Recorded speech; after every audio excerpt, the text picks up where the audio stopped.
నమస్తే, welcome to Suman TV. నేను పద్మిని. ప్రపంచంలో రకరకాల రాళ్ళు ఉంటూ ఉంటాయి. ఎన్నో రాళ్ళు రప్పలు ఉన్నాయి, కానీ కొన్నిటిని మాత్రమే జాతి రత్నాలు అని అంటూ ఉంటారు. ఆ జాతి రత్నాలని మనం ధారణ చేస్తే మన జీవితంలో ఎంతో అభివృద్ధిని మనం ఖచ్చితంగా చూడొచ్చు అని చెప్పడంలో ఎటువంటి అతిశయోక్తి లేదు. కానీ అసలైన రత్నం ధారణ చేస్తేనే దాని శక్తి మనకు అందుతుంది.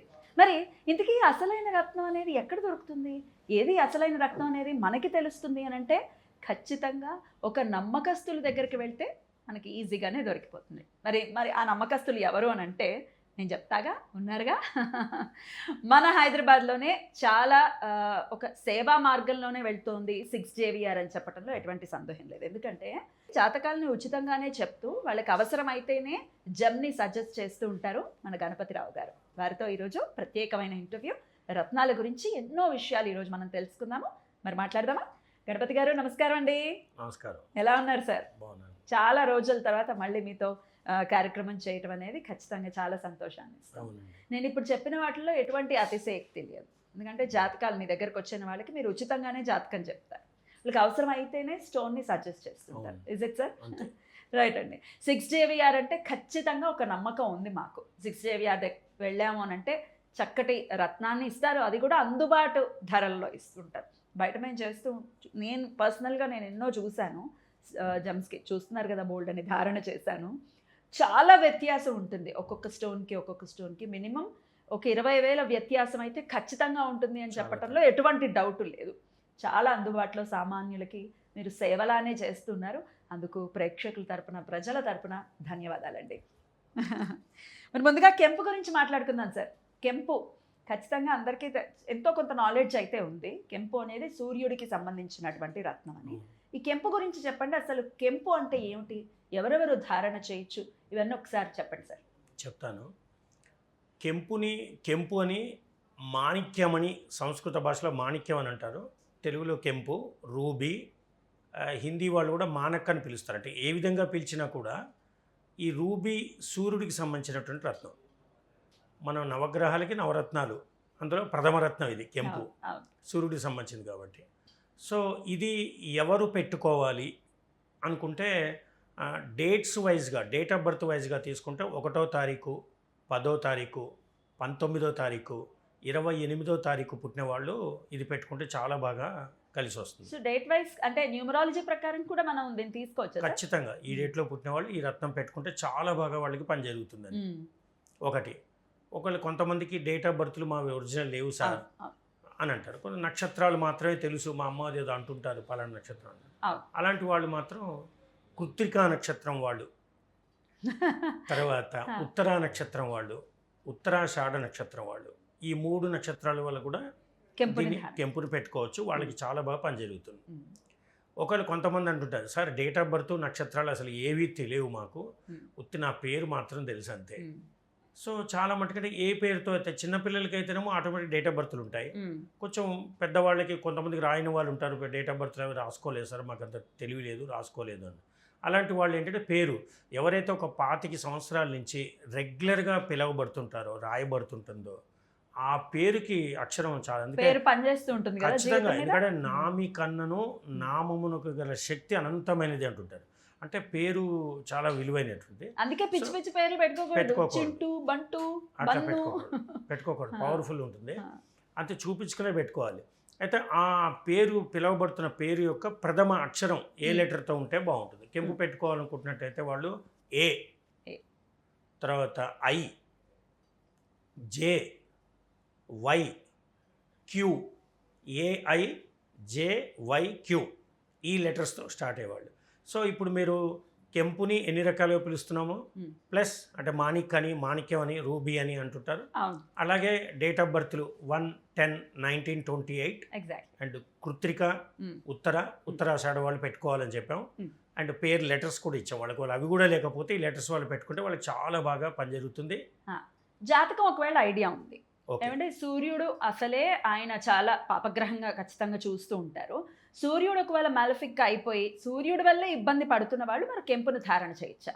అట్లాంటి వాళ్ళు చేయకూడదండి, చేయకూడదు కదా. అస్సలు ఇది జాతక చక్రం వైజ్గా మీరు అడిగినట్లయితే, జాతకం తెలిసిన వాళ్ళు అడిగినట్లయితే మాత్రం విష్ణు స్థానాలు, లక్ష్మీ స్థానాలు అని ఉంటుంటాయి. అంటే విష్ణు అంటే 1, 4, 7, 10 ఈ టైప్లో ఉంటాయి. లేదంటే 3, 5, 9 కొన్ని స్థానాలు ఉంటాయి. ఈ స్థానాల్లో ఉన్న వాళ్ళు పెట్టుకోవచ్చు. ఇవి కాకుండా ఉన్నటువంటి చోట పెట్టుకోకూడదు. కొంతమంది ఏం చెప్తారు, పాపగ్రహం కదండి, పాపస్థానం ఉంటే బలంగా ఉంటుంది అంటే చెడు చేయదు, కానీ వాళ్ళు పెట్టుకోకూడదు. ఎందుకంటే క్లియర్ జాతకం మనకి తెలియనప్పుడు అట్లాంటి దాంట్లో ఆ స్థానాల్లో ఉంది అనుకుంటున్నప్పుడు మనం పెట్టుకోకుండా ఉంటేనే మంచిది. సూర్యుడు 6, 8, 12 స్థానాల్లో ఉంటే ఎలా మరి పెట్టుకోవచ్చా? అంటే పెట్టుకోవచ్చా అంటే మరి ఇతరత్ర కాంబినేషన్ దృష్టి, శివుడు అంటే మన శని చూస్తున్నాడా, దృష్టిలు చాలా మళ్ళీ దీంట్లో చాలా వస్తుంది, డీప్గా వెళ్ళాల్సి వస్తుంటుంది.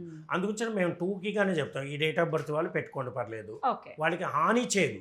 మనం ఏంటంటే తెలిస్తే పర్ఫెక్ట్గా పెట్టుకోవాలి, కుదరని పక్షంలో మనం హాని చేయకుండా ఉండాలి, ఆ రాయి పెట్టుకోవాలి. సో కాబట్టి నేను చెప్పిన డేట్ ఆఫ్ బర్త్ ఆ నక్షత్రాలు వాళ్ళు పెట్టుకోవడం వల్ల నష్టం జరగదు. కానీ బాగా లాభం రావాలి అంటే వాళ్ళు వ్యక్తిగతంగా మా సిగ్జీ వారికి వచ్చి చూపించుకుంటే మేము చెప్తాం, ఇది మీకు పర్లేదండి పెట్టుకోవచ్చు. కొంతమందికి 12వ ఇంట్లోనే పెట్టుకోవచ్చు, పాపగ్రహం కాబట్టి. కాకపోతే దృష్టి మంచిదై ఉండాలి, ఆ దృష్టి కూడా చెడు ఉందనుకోండి ఇక పెట్టకూడదు, వేస్ట్ అండి అని చెప్తాను. అయితే ఈ కెంపు విషయాలు అసలు ఏ స్టోన్ అయినానండి, ఒరిజినల్ ఎక్కడ దొరుకుతుందో మాకు ఐడియా లేదండి. సామాన్యులుగా మేము అడుగుతాం, రకరకాలుగా చూస్తూ ఉంటాం. కెంపు మామూలు పింక్, లైట్ పింక్ కలర్లో కూడా కనిపిస్తూ ఉంటుంది, డార్క్ పింక్లో కనిపిస్తుంది. అసలు ఒరిజినల్ ఎక్కడ దొరుకుతాయండి? ఎస్, మీరు కెంపు గురించి చెప్పాలన్నట్లయితే కెంపుని నిజమైన జాతి కెంపు ఇప్పుడు మేము మా సిగ్జేవియర్ ద్వారా మేము ఎప్పుడు ఒకటే చెప్తుంటాం, సూర్యుడు చుట్టూ భూగోళం తిరుగుతూ ఉంటుంది, కానీ భూగోళం చుట్టూ మా సిగ్జేవియర్ తిరుగుతూ ఉంటుంది. ఎందుకంటే ఎక్కడ నిజమైన జెమ్స్ మైనింగ్స్ ఉంటాయో అక్కడికి వెళ్ళడం, రఫ్ స్టోన్స్ తగ్గించి మైనింగ్ రాళ్ళు తీసుకొచ్చి వాటిని పరిశుద్ధం చేసి మేము జనాలకు అందజేయడం జరిగింది. మైనింగ్ టు పర్సన్ ఇస్తాం కాబట్టి, మేము దళారులు లేకుండా ఉంటుంది కాబట్టి జెన్యూన్ ప్రైస్లో ఇస్తాము. మార్కెట్ రేట్ల కంటే 3 రెట్లు తక్కువ ధరలోనే మేము అందజేయడానికి ట్రై చేస్తాం అని చెప్తూ ఉంటాను. అయితే ఎక్కడ దొరుకుతుంది అంటే ఎలా ఐడెంటిఫై చేయాలి అంటే, పూర్వం రోజుల్లో అంటే టెక్నికల్ నాలెడ్జ్ లేని రోజుల్లో వాళ్ళు పంతులు గారి దగ్గరికి వెళ్ళి ఏమండి ఒరిజినలా కాదా అంటే దాన్ని ఏం చేసేవారు, గీసి చూసేవారు. అంటే కరగట్టలేదు అంటే రాయి రంగు మారటలేదు, సో ఇది ఒరిజినల్, ఎర్రగా ఉంది కాబట్టి ఇది కెంపు అనుకునేవారు పాపం. ఇది అదొకటి.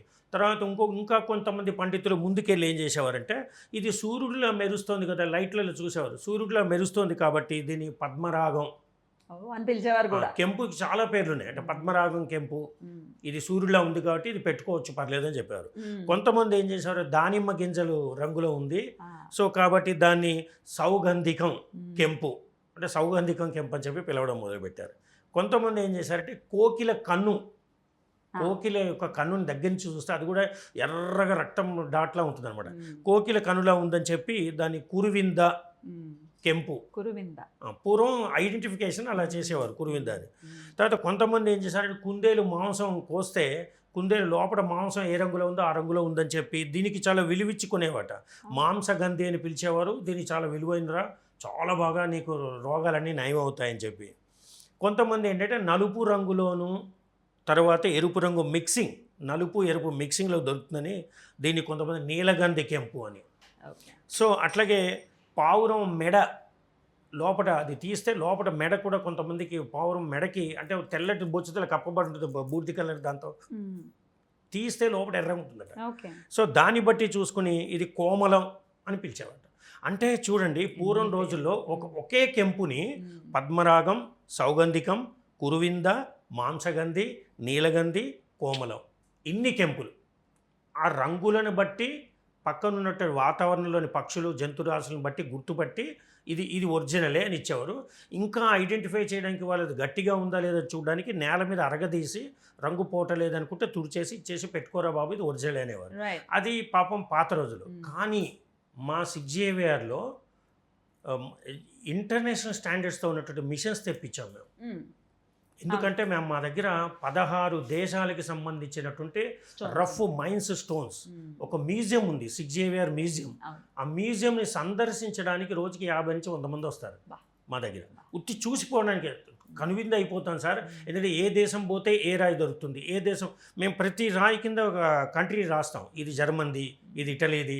అంటే అది చూడడానికి ఎంత ఆశ్చర్యం. రఫ్ మైన్స్ ఒక రాయి పెట్టేసి ఇది రాయి అంటే అవునా ఇది నిజమో కాదు మాకేం తెలుసు అనకుండా పక్కన రఫ్ పలానా కంట్రీది దాంట్లోంచి చెక్కితే ఇలా వస్తుంది.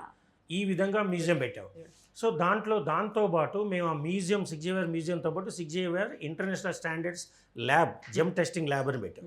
ఆ జెమ్ టెస్టింగ్ ల్యాబ్లో దాదాపు 4-5 మంచి ఫేమస్ జమాలజిస్టులు, అంటే ట్రైన్డ్ జమాలజిస్టులు కూడా ఉన్నారు. వాళ్ళు సర్టిఫికేషన్ ఇస్తారు మీకు.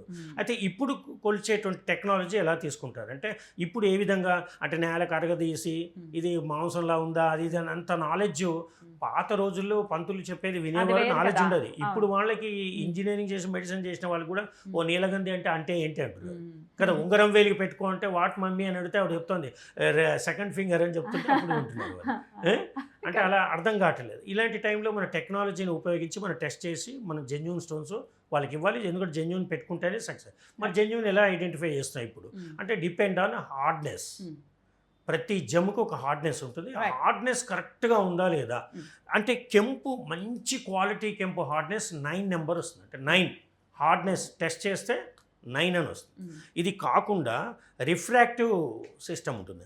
అంటే ఈ రిఫ్రాక్టివ్ ఇండెక్స్ అంటుంటారు RI. దాని RI ఎంత అని చూడాలి, 4.03 వస్తుంది. అదే నిజమైన కెంపు. ఎందుకంటే ఈ కెంపు కెంపుతో పాటు కొన్ని నీలంకి సంబంధించిన పుడతాయి, ఇంకా రకరకాల రాళ్ళు కూడా పుడతాయి. అవి కూడా కొంచెం ఆ రంగులో ఉంటాయి. ఇప్పుడు గంధం చెట్టు పక్కన తుమ్మ చెట్టు పెరిగితే గంధం వాసన వస్తుంది. ఈ గంధం విలువ ఐడెంటిఫై చేయని వాడు గంధం వాసన వస్తుంది, తుమ్మ చెట్టు గంధం. అలాగే దాని పక్కన వచ్చే కొన్ని రాళ్ళకి ఎరుపు రంగు వస్తుంటుంది. సో దాన్ని చూసి ఐడెంటిఫై చేసి అది కూడా రాయే టెస్ట్ చేస్తే రాయనే వస్తుంది. సో కాబట్టి క్వాలిటీ ఏంటి అంటే దాని RI మాత్రం అంటే హార్డ్నెస్ 9 ఉండొచ్చు, కానీ RI మాత్రం 4.03 రాదు. 4.03 వచ్చి అది హార్డ్నెస్ 9 వచ్చిందంటే అది ప్రపంచంలో ఎక్కడికి వెళ్ళినది జాతి కెంపని గుర్తుపెట్టుకోవాల్సిన ఐడెంటిఫికేషన్. ఎంత ఉంటుందండి అది, కాస్ట్ ఎంత ఉంటుంది? ఇప్పుడు బయట ఇట్స్ డిపెండ్ ఆన్ అంటే ఇప్పుడు దీంట్లో మీరు రేట్ అడిగారు కాబట్టి చెప్తాను. జనరల్గా రేట్ ఎవరు చెప్పరు, ఒక్కొక్క రేట్లో ఒక్కొక్క. కానీ నేను చెప్తున్నాను ఏంటంటే ఈ రేటు డిపెండ్ ఆన్ దేని మీద ఆధారపడి ఉంటుందండి రేటు. గవర్నమెంట్ ఫిక్సే లేదు, పంచదార కిలో ఇంత, ఈ చక్కెర ఇంత అనడానికి ఇది ఫిక్సింగ్ ఉండదు. దీనికి డిపెండ్ ఆన్ అవర్ ఐ. మనం ఆ రాయిని నిజమైందా లేదా అని గుర్తించగలుగుతున్నామా లేదా అంటే it's depend on colour, cutting and hardness and RI. దాని మీద రేట్ ఫిక్స్ అయి ఉంటుంది. కొంచెం పాయింట్స్ అక్కడ తక్కువ ఉన్నాయనుకోండి అంటే హార్డ్నెస్ అయితే 9 ఉండాల్సిందే. ఈ 4.3 ఉండకుండా 4.02, 01 ఉంటుంది అనుకోండి. అది కామన్ పీపుల్కి తెలియదు. వీళ్ళు ఏం చెప్తారు మార్కెట్ కంటే తక్కువ అని ఇచ్చేస్తారు కదా. సో అది చీపే కదా అది. అయితే ఈ మినిమం ఇంచుమించు మంచి క్వాలిటీ అంటే పర్ క్యారెట్ మినిమం 3000 అయితే వేసుకోవాలి. 3000కి తక్కువలో క్యారెట్ దొరికిందంటే మాత్రం ఇంకా వాడు ఏదో పాయింట్లో లోపం ఉంటేనే. ఎందుకంటే మేము ఒకటే చెప్తాం, భారతదేశంలోనే అతి తక్కువ ధరకు అమ్మే షోరూమ్ ఏదైనా ఉందంటే మా సిగ్జేవియర్ అని చెప్తాం.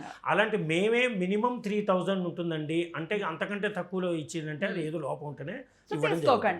ఇది 3000 నుంచి అండి మీకు ఒక్కొక్క క్వాలిటీ అంటే డిపెండ్. మంచి షైనింగ్ అయితే దీని 3000 to 33,000 35,000 పర్ క్యారెట్ ఉంటుంది. ఇది మెయిన్ అంటే రియల్ ఐడెంటిఫికేషన్ ఎట్లా చేయాలి అని చెప్పాను. ఇప్పుడు మధ్యలో మీరు రేట్ కూడా అడిగారు కాబట్టి అది కూడా చెప్పాను. సో కాకపోతే బయటి వాళ్ళు అనుకోవచ్చు అది రేట్ ఇంత చీప్లో ఇస్తున్నారు అంటే మరి ఎందుకు ఇస్తున్నారు, ఏ దాంట్లో కూడా లోపం ఉందామా అనుకోకుండా నేనేమని చెప్పానంటే మా సిగ్జేవియర్ ద్వారా ఒక ల్యాబ్ టెస్టింగ్ చేసి ఇస్తాము. దాన్ని మీరు త్రూ అవుట్ ఇండియా ఎక్కడ చెక్ చేయించుకున్న పాయింట్లో ఒక్క పాయింట్ తేడా వచ్చినా మీ స్టోన్ అమౌంట్ మీకు మా షోరూమ్ నుంచి రిటర్న్ ఇవ్వబడుతుంది. అంటే ఇంత గ్యారంటెడ్. ఎందుకంటే మాకు 36 years నుంచి gemmology lab, museum, everything, consultancy, all in one. అంతే 100% నమ్మదగిన ఏకైక స్టోర్ సిగ్జేవియర్ అనటంలో ఎటువంటి అతిశక్తి లేదు. అద్భుతంగా తెలియజేశారు సార్ కెంపు గురించి. మిగతా స్టోన్స్ గురించి కూడా వివరంగా నెక్స్ట్ వీడియోస్లో మనం మాట్లాడుతున్నాం. Thank you sir. నమస్తే. నమస్కారం.